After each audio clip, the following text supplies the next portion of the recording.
Welcome to the coolest politically correct channel you'll ever find out there. It's Curtis YZ, and get ready to strap yourself in for the coolest stuff ever. And prepare yourself for today's topic. It'll be a bumpy ride. Warning, this video may not be suitable for seamen. But just in case, I'll put as many signs and trigger warnings as possible. We want to stay safe here. Don't forget to smash like, subscribe, and share the action. Curtis YZ channel.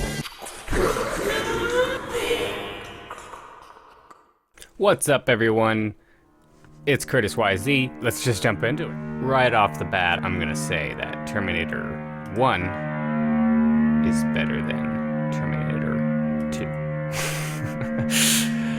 But then again, I could turn around and say Terminator 2 is a much more polished, better movie. But what I like about Terminator 1 so much is that it has so much more seriousness to it, and tension, and this old feel to it. And Terminator 2, you could say, is honestly, yeah, it's obviously a better movie.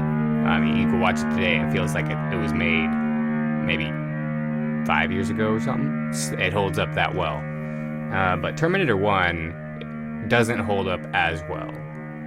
But what it lacks in not holding up, it gains in like nostalgic visuals, where you're never gonna see that in anything you'll ever again.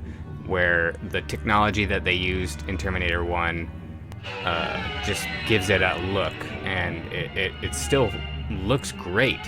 And one of the things I truly love about Terminator 1 is that score is it's scary. It's literally a scary sounding, haunting sounding music.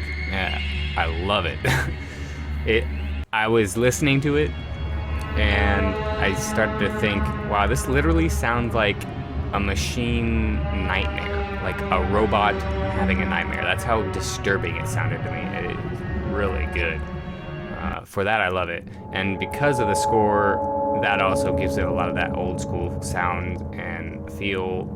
It's so effective, though. There are times when the score is being played to kind of scare you almost, and it's so alerting, and I love that about the score. For whatever reason, I think that alerting sounding music can be very jarring, but once your brain kind of wraps around it and like you've listened to it enough times and you start to like it, there's something magical about hearing something and being so off-put by it, but then coming to terms with it. And then when you eventually, I don't know if this has ever happened to anybody else, you start off not liking a song, and then eventually when you do like it, you like it that much more because you remember not liking it. There's something weird about that. Same thing kind of goes with Terminator 1. I didn't like it nearly as much when I was a kid, obviously. Terminator 2, way more polished, way more action-packed. But gotta give credit where credit is due, because Terminator 1 has a lot of action in it. I mean, you gotta remember, by the end, spoilers, I guess if you haven't seen Terminator 1, spoilers. By the end of Terminator 1, you think he's blown up. And then he comes out of the fire. You know, he's chasing him again. Think he gets blown up again. Then he starts crawling. It's like, geez, how many? And they're all effective they're all effective subversions. Love that about that. You got the dance club scene when Arnold is slowly creeping in and he finally pulls the guy. Really intense moment. And then the action ensues. They kind of knock him down and they get out of there. When he's chasing him down, they used acid on Arnold's clothing to give it the smoke effect. It's just awesome stuff that you'll never see in movies these days. It's just really well done for the time, and I love that about Terminator 1. Now that I watch it now, the tension is there, the acting is amazing. Kyle Reese, when he's getting interrogated, shivers down my spine when it's very convincing. I don't know, it's really good.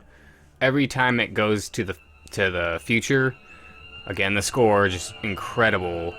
I love the way the score sounds. It's incredible. All the visuals are great, but the score is just so eerie, and if you don't know anything about the score and the making of the score of Terminator 1, I suggest watching it. It's pretty incredible with this guy, Brad Fielden or something. I don't know the guy's name exactly, but the guy that made this score, incredible what he did back then, the way he created this. Very low budget, but he made an incredible score that to me is so much more effective than what you hear these days. And I think it's partly because of the risk that he took in making something so drastically different. And for me, it just really works. I mostly wanted to cover the score of Terminator 1 because of how crazy it just is. It's just a really intense score. It's what makes the movie so intense, I would argue, because the score adds so much tension to the movie.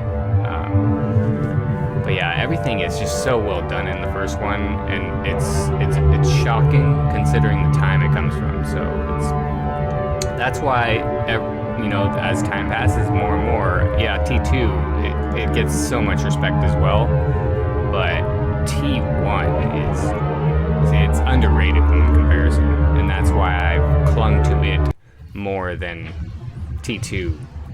Kind of, because T2 I've seen at least 50 times or more or less, somewhere in there. T1 maybe like 10, 20, somewhere in there, maybe. As a kid, I used to watch these movies a lot because we just had VHS. It makes sense too, because if you think about the quality of this movie compared to what we get today, you're gonna want to watch this amazing quality over and over again, and that's what I did. Like I said, I mostly wanted to cover the score of Terminator 1. I would just suggest, if you haven't seen Terminator 1, watch it and pay close attention to the score as well. If you have seen Terminator 1, watch it again and pay attention to the score. And if you know what I'm talking about already, watch Terminator 1 and pay attention to the score. I'm just fascinated by it, and to be honest, Terminator 2 is probably one of the first movies ever to really get me going on score. Like, I didn't think about it back then or anything, but I did know Terminator 2 had some of the coolest music I'd ever heard in my life. When I think back and my love of scores, Terminator 2 is pretty much the one that started it all for me, as far as I can remember.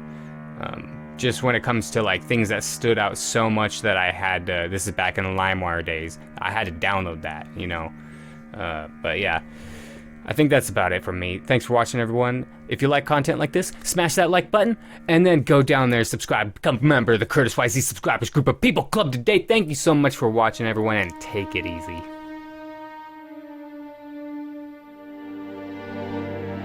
The Curtis YZ Subscribers Group of People Club. Become a member today.